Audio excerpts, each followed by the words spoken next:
So welcome back. We were solving molecular basis of inheritance के PYQs. तो उसके PYQs में कंटिन्यू करते हैं। 100 तक हम लोगों ने किया था, 101 से चालू करते हैं। नाउ 101 क्वेश्चन क्या बोल रहा है? In an mutational event mutation हो रहा है। Adenine is replaced by guanine. In this case it is called, देखो adenine is replaced by guanine. पहले तो हम लोग लेते हैं जनरल केस, कोई भी एक बेस, भले ये एडेनिन रिप्लेस्ड बाय गुआनिन हो, कोई भी एक base replaced by another base, it is known as a point mutation. Point mutation मतलब एक ही जगह पे म्यूटेशन हुआ है। ओके, तो हमें दिख रहा है क्या पॉइंट म्यूटेशन नहीं है। फ्रेम शिफ्ट ऑप्शन में नहीं है point mutation. Frame shift mutation would occur when something is deleted. जैसे कि हम लोग ने पिछले वाले वीडियो में एक क्वेश्चन किया था, जैसे कि जो फर्स्ट क्वेश्चन था आई थिंक सो पिछले वीडियो का, 999 amine bases code for 333 amino acids, मुझे जितना याद आ रहा है। तो उसमें क्या हो रहा था कि 901 वाला डिलीट हो गया, तो उसके बाद क्या हो जाएगा 902, 903, 904 एक अमाइनो एसिड को कोड करेंगे। जब 901 था तभी ये कोड हो रहा था, जब 901 डिलीट हो गया तो ये कोड होगा। ओके, तो यहाँ पे क्या हो गया, फ्रेम शिफ्ट हो गया। यहाँ पहले फ्रेम इतना था, second after mutation the frame is shifted, this is known as frame shift mutation. उस केस में क्या हुआ था, फ्रेम शिफ्ट म्यूटेशन हुआ था। तो यहाँ पे फ्रेम शिफ्ट म्यूटेशन होगा क्योंकि नहीं होगा, क्योंकि एक जब भी फ्रेम शिफ्ट म्यूटेशन तभी होगा जब भी एक डिलीशन होगा बेस पेयर का, तो ये तो नहीं होगा। और हमें पता है ट्रांसक्रिप्शन तो डीएनए से आरएनए बनाने का प्रोसेस इज ट्रांसक्रिप्शन, तो ये भी नहीं होगा। तो ऑप्शन नंबर सी और ऑप्शन नंबर डी बचता है। अभी दोनों में ही पॉइंट म्यूटेशन ही दोनों के case, both are the cases of point mutation. Okay, point mutation. अभी फर्क क्या है दोनों में, देखो व्हेन हमें पता है दो टाइप ऑफ बेसिस है, प्यूरिन्स एंड पिरिमिडीन्स। ओके, प्यूरिन में क्या क्या आ जाएंगे, एडेनिन और गुआनिन। पिरिमिडीन्स में thymine, uracil and cytosine, these three are pyrimidines. जब एक purine is replaced by purine, मतलब एक प्यूरिन के जगह पे दूसरा प्यूरिन आ जाता है, this is known as transition, जो कि हमारा आंसर है, क्योंकि एडेनिन भी एक प्यूरिन है, गुआनिन भी एक प्यूरिन है। जब भी सेम ग्रुप के मेंबर्स एक्सचेंज हो, या तो पिरिमिडिन की जगह पे पिरिमिडिन, दोनों ही ट्रांजिशन आएंगे। समझो थाइमिन था पहले, उसके बाद चेंज होकर उसमें साइटोसिन आ गया, तो पिरिमिडिन की जगह पे पिरिमिडिन आया, this is also case of transition. जब सेम ग्रुप वाले आपस में चेंज होंगे, this is called as transition. Adenine की जगह पे guanine, both are the purines के बीच में एक्सचेंज हुआ है, तो this is called transition. Suppose adenine की जगह पे साइटोसिन आ जाता था, तो this is known as transversion, when purine is replaced by pyrimidines और pyrimidine is replaced by purine, कुछ भी चलेगा इसमें। प्यूरिन रिप्लेस्ड बाय पिरिमिडिन या pyrimidine replaced by purine. Okay, this is known as transversion. Transition क्या है, purine replaced by purine और pyrimidine replaced by pyrimidine, this is known as transition. तो हमारा आंसर हमारा क्वेश्चन क्या बोला था, adenine replaced by guanine which is same group, adenine purine replaced by purine group हो जाएगा, this is known as transition. Okay, option number C would be the correct answer for you. The telomeres of eukaryotic chromosome consist of short peptides of thymine-rich repeats, cytosine, adenine, guanine. किसके repeats होते हैं यहाँ पे, it is a guanine rich repeats. Okay, ये भी out of NCERT question, but पता रहेगा तो अच्छा है, नहीं तो नहीं, ठीक है। गुआनिन रिच रिपीट्स होता है टीलोमर आपका। During replication of a bacterial chromosome, DNA synthesis starts from a replication. During replication of a bacterial chromosome, DNA synthesis starts from a replication origin site and RNA primers are involved, facilitated by telomerase, moves in only one direction, moves in bidirectional way. तो हमें पता है कि bidirectional movement is only seen in prokaryotes, unidirectional movement is seen in eukaryotes. तो option number D would be the correct answer. During translation, initiation in prokaryotes, a GTP molecule is needed in. Again, out of NCERT question you can leave this, क्योंकि बहुत ही deep में हो गया, हमारे अभी के level के प्रिपरेशन के लिए कुछ काम का नहीं है ये। Which of the following triplet code is correctly matched with the specifically amino acid as start or stop codon? Okay, देखते हैं। U is not a stop codon. Okay, बाकी UCG is also not a start codon. ये दोनों में अगर आपको पता है तो आप कर लो, नहीं पता है तो मत करो, but since you remember something, अगर आपको पता है तो UAC ट्रायोसिन इज करेक्ट हो गई। Okay, next, what would happen if in a gene encoding a polypeptide of 50 amino acid, 25th codon UAA is muted to UAA. पहले क्या था UAU, ओके, और अभी क्या हो गया UAA। देखो इसमें दो कंसेप्ट में आप कंफ्यूज हो जाओगे, क्या होगा। देखो हमें पता है UAA, UAG and UGA. These three are the stop codons. These three are the stop codons. Okay, but हमें और एक भी पता है, और एक रहता है वर्बल हाइपोथेसिस. वर्बल हाइपोथेसिस ये अगर आपने सुना रहेगा शायद एनसीईआरटी में, आई थिंक सो मेंशन नहीं है, बट मॉड्यूल्स में मिल जाएंगे आपको, अच्छे क्लासेस के मॉड्यूल्स या एलन आकाश के मॉड्यूल्स में वर्बल्स हाइपोथेसिस मिल जाएगा. और ये आपके फर्स्ट ईयर एमबीबीएस में भी आप पढ़ोगे वर्बल्स हाइपोथेसिस इन बायोकेमिस्ट्री. नाउ क्या हो रहा है, वर्बल्स हाइपोथेसिस क्या बोल रहा है, जब भी ये थर्ड कोडॉन चेंज होगा, थर्ड कोडॉन जब भी चेंज होगा into something, this would not affect the amino acid. जैसे कि इस केस में एप्लीकेबल नहीं है क्योंकि UAA चेंज हो गया, UAU चेंज हो गया UAA में, which is a stop codon. तो क्या होगा, देखो क्या होगा, सुनो भी. वर्बल्स हाइपोथेसिस वाला केस सिनेरियो बताऊंगा कि कोई बच्चे वर्बल्स हाइपोथेसिस को लेके भी कंफ्यूज हो सकते हैं. देखते हैं, ऑप्शंस पढ़ते हैं. Polypeptide of 25 amino acids will be formed. Okay, a polypeptide of 24 amino acid will form. Two polypeptides 24 and 25 will be formed. Polypeptide of 49 amino acid will be formed. क्या हो क्या रहा है, देखो 25th कोडॉन, 25th कोडॉन मतलब जो 25th वाला code था, कोडॉन बोल रहे हैं लोग, codon. Now I need some space to explain this. Okay, देखो इन लोग कोडॉन की बात कर रहे हैं, बेसिस की बात नहीं कर रहे. फर्स्ट कोडॉन में 3 रहेंगे आपके. ये अगर मैं DNA स्ट्रैंड, RNA स्ट्रैंड ले लूँ तो this would the second first codon, second codon, this would the third codon. ऐसे करते करते अगर आप जाओगे तो आपको मिलेगा कि 25th कोडॉन, ये 25th कोडॉन है. 25th कोडॉन पहले होना चाहिए था UAU में, but it is change to UAA which is known as stop codon. तो यहाँ पे आपका आगे स्टॉप हो जाएगा. तो कितने बेसिस वाले बनेंगे, जो उसके पहले क्या था 24th कोडॉन, 24th कोडॉन तक ट्रांसलेशन होगा, 20 कोडॉन तक ट्रांसलेशन होगा. उसके बाद ट्रांसलेशन स्टॉप हो जाएगा क्योंकि स्टॉप कोडॉन मिल गया यहाँ पे. ओके, तो क्या होगा इसमें, a polypeptide of 24 amino acid will be formed in this case. Okay, a polypeptide of 24 amino acid will form. तो ऑप्शन नंबर बी तो करेक्ट है. 24 और 25 का बनेगा क्या, नहीं. 49 का नहीं, 25 का नहीं बनेगा क्योंकि 25 खुद स्टॉप कोडॉन है, तो उसके 25 पे आके रुक जाएगा. तो कितने बचे अमीनो एसिड, 24 बचे. तो ऑप्शन नंबर बी करेक्ट हो जाएगा. अभी वर्बल्स हाइपोथेसिस में कंसेप्ट क्यों ये है कि बच्चे लोग क्या सोचेंगे, वर्बल्स हाइपोथेसिस जिसने अगर पढ़ा रहेगा तो UAA अगर UAU is change into UAA, जिसमें थर्ड वाला बेस चेंज हो गया, तो कुछ फर्क पड़ना नहीं चाहिए. ये गलत बात है, कुछ फर्क नहीं पड़ना चाहिए, ये गलत बात है. फर्क पड़ेगा क्योंकि अगर स्टॉप कोडॉन है. देखो verbals hypothesis is applicable only if, मैं बता रहा हूँ वर्बल्स हाइपोथेसिस क्या बोलता है कि अगर आप समझो ये GCGA करके कोई कोड है विच कोड्स फॉर फिनाइलएलानाइन. मुझे पता नहीं है फिनाइलएलानाइन का कोड है कि नहीं, बट मैं हाइपोथेटिकल ले रहा हूँ. Okay, don't get me wrong, hypothetical situation है. अगर ये चेंज हो गया CGC में, समझो CGC, then also it will code for phenylalanine. ये होता है wobble's hypothesis. This is known as wobble's hypothesis. Wobble's hypothesis यही बोलता है कि अगर थर्ड वाला कोड चेंज होता है, थर्ड वाला बेस चेंज होता है इन द ट्रिपलेट कोडॉन, तो फर्क नहीं पड़ता है कि अमीनो एसिड वही का वही रहेगा. अगर फर्स्ट और सेकंड में चेंज आ गया, अगर फर्स्ट में चेंज और सेकंड में चेंज आ गया तो फर्क आ जाएगा, बट थर्ड वाला अगर चेंज हुआ तो amino acid will remain the same. This is known as wobble's hypothesis. But अगर ऐसा कुछ चेंज होके ये स्टॉप या स्टार्ट कोडॉन में आ जाता है, then wobble's hypothesis is not applicable. अगर स्टॉप कोडॉन में आ गया तो अभी हम लोग ने ये देखा कि वर्बल्स हाइपोथेसिस इधर नहीं लगेगा, जब स्टॉप कोडॉन आ गया तो स्टॉप हो जाएगा डायरेक्टली. ऐसा नहीं कि आप UAU के जगह पे UAA आ गया तो यहाँ पे कुछ फर्क नहीं पड़ेगा, the chain will continue. No, the chain will stop क्योंकि ये स्टॉप कोडॉन है, इधर वर्बल्स हाइपोथेसिस नहीं लगेगा.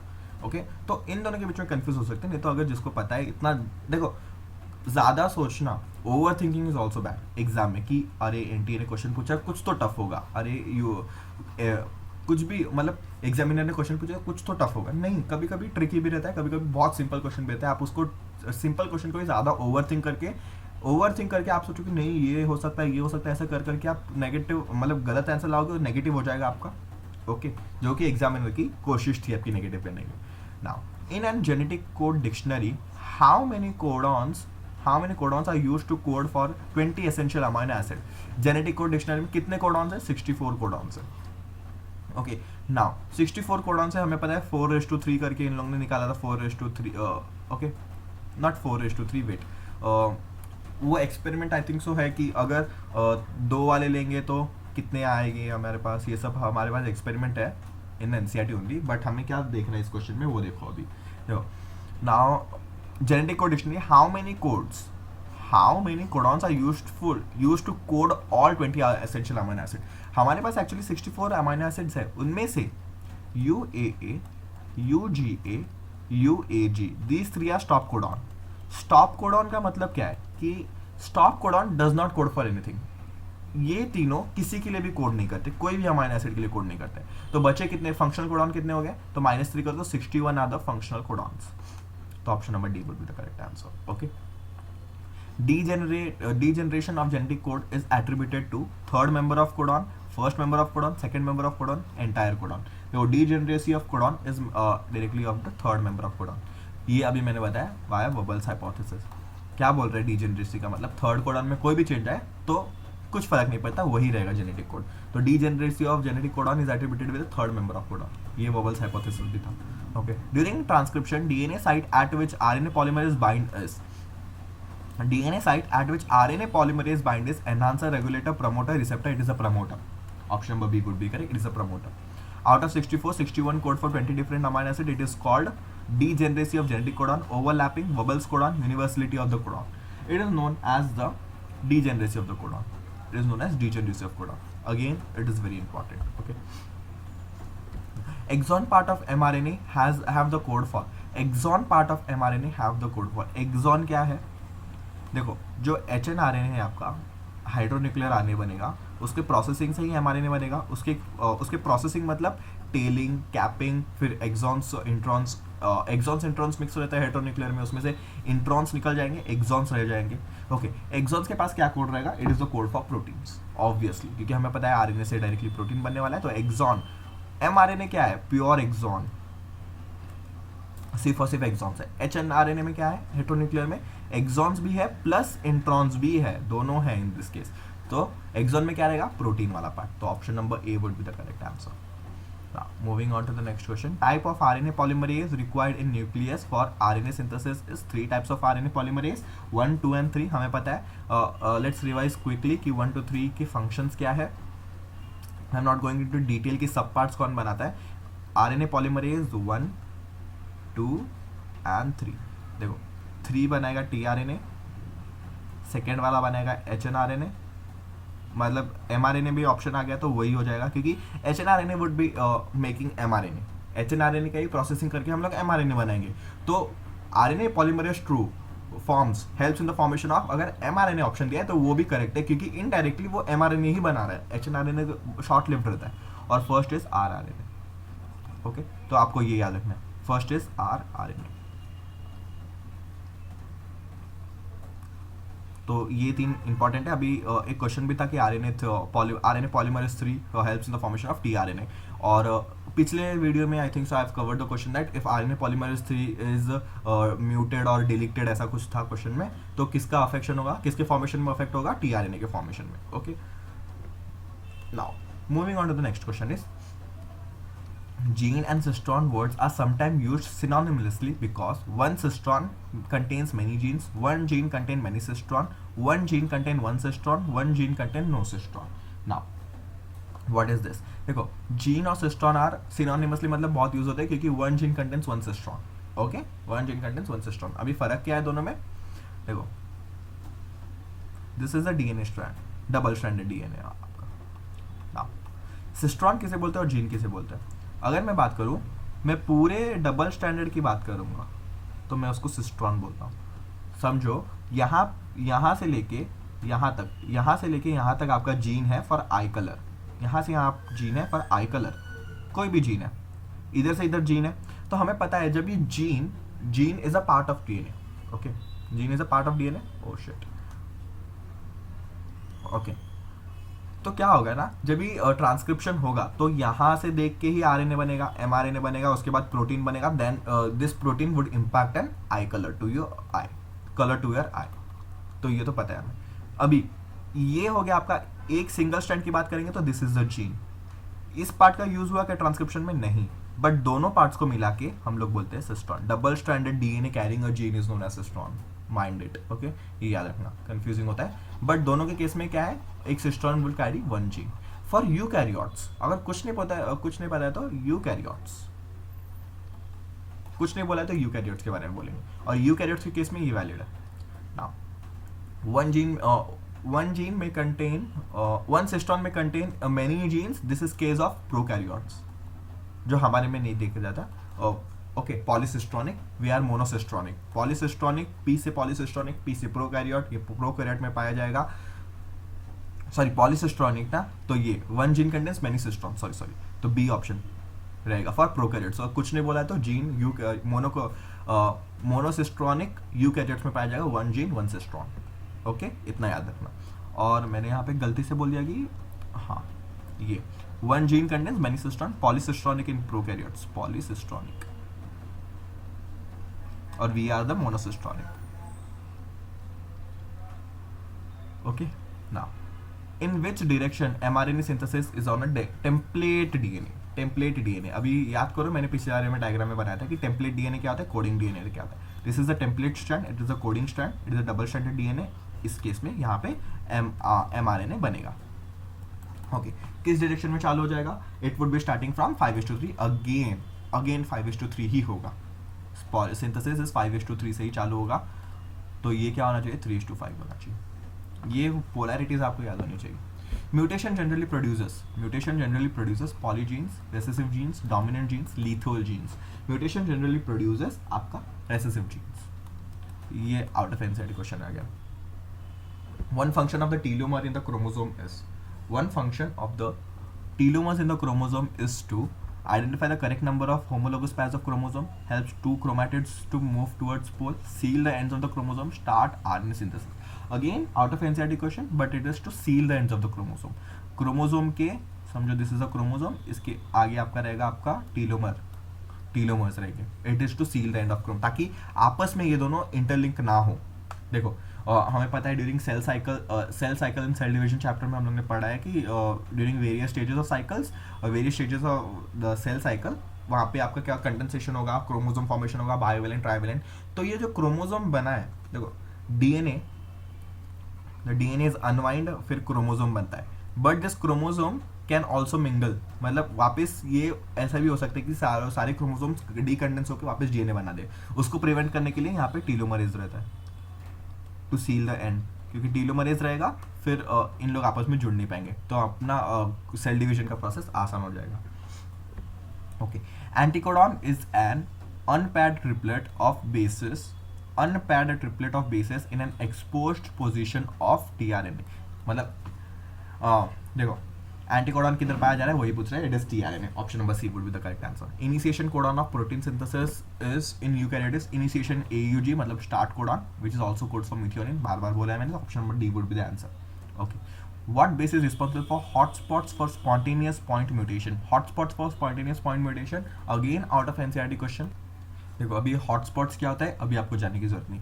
हॉटस्पॉट्स का मतलब कि पूरे डीएनए में ऐसे लोकेशंस जहाँ पे म्यूटेशन होने के चांसेस ज़्यादा है, ओके।